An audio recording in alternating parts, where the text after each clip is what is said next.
지금까지 예수님께서는 주님과 제자의 관계를 포도나무와 가지의 비유로 말씀하셨으나 이제는 제자들 서로 간의 사랑의 관계를 말씀하십니다. 주님의 사랑 안에 거하려면 서로 사랑하라는 계명을 지켜야 한다는 것입니다. 따라서 제자들이 서로 사랑하는 것은 주님의 사랑 안에 머물게 되어야 한다고 말씀하시고 있는 것입니다. 그러나 오늘 본문을 잘못 적용하여 수많은 젊은이들이 전쟁터에 나갈 때, 즉 1차 세계대전 때 본문을 가지고 설교를 하고 본문을 가지고 곡을 붙여 창단이 찬송을 했다고 합니다.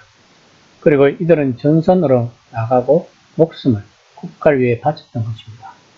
아마도 수많은 젊은이들은 자신이 소임을 다하고 진실하고 경건하게 믿었던 그들의 자기 희생과 헌신을 하나님이 높이 사실 거라고 믿었을 것입니다.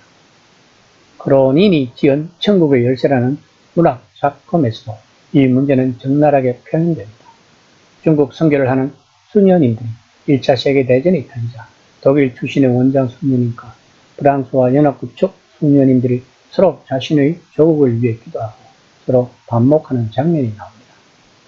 이처럼 우리 편과 하나님 편을 쉽게 동일치 않은 것은 4세기에 기독교가 로마의 공식 종교가 된 후로 계속된 중대한 문제였다고 합니다. 역설적이지만 서구 유럽의 현실 생활이 점점 기독교에서 멀어지는 동안 그 지도자들은 이런 동일시, 즉 우리 편과 하나님 편을 한층 더 심화시키고 있는 현실이었습니다. 그래서 이들 지도자들은 20세기 주요한 세계대전에서 양측은 승리를 기원하는 기독교 사제를 고용했던 것입니다. 그런데 예수님은 서로 사랑하라고 했던 본문이 전쟁을 앞둔 군인들에게 사용되었다는 것은 참 아이러니합니다. 이 모든 것은 우리가 하나님을 중심으로 돌아가는 것이 아니고 하나님이 우리들 중심으로 돌아가고 있다고 생각한 신학에서 출발했을 것입니다. 이처럼 신학은 중요한 것입니다. 15장 9에서 10절입니다. 아버지께서 나를 사랑하신 것 같이 나도 너희를 사랑하였으니 나의 사랑 안에 거하라. 내가 아버지의 계명을 지켜 그의 사랑 안에 거하는 것 같이 너희도 내 계명을 지키면 내 사랑 안에 거하리라. 본문은 사랑과 순종의 관계에 대해서 말씀하고 있습니다. 예수님은 자신의 사랑 안에 머무는 조건을 제시하시는데 그것은 곧 그의 계명을 지키는 것입니다.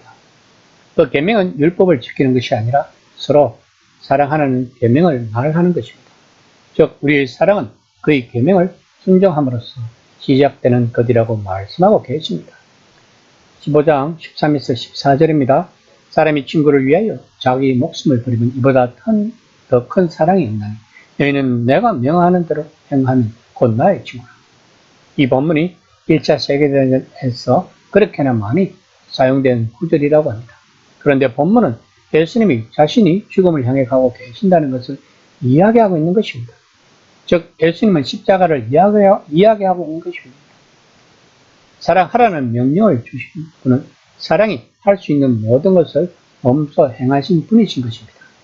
엄마가 아이를 사랑할 때 엄마는 아기가 거기에 부응하며 엄마를 마음껏 사랑할 수 있는 환경을 만드는 것입니다.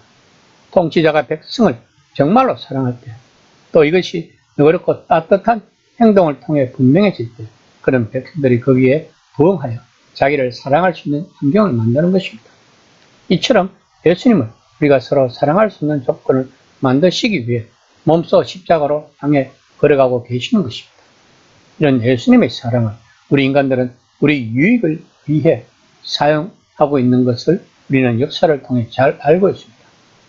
예수님은 제자들에게 친구라 불렀던 것은 내가 내 아버지께 들은 것을 모두 너희에게 알려주었기 때문이라고 15절에서 이야기하십니다.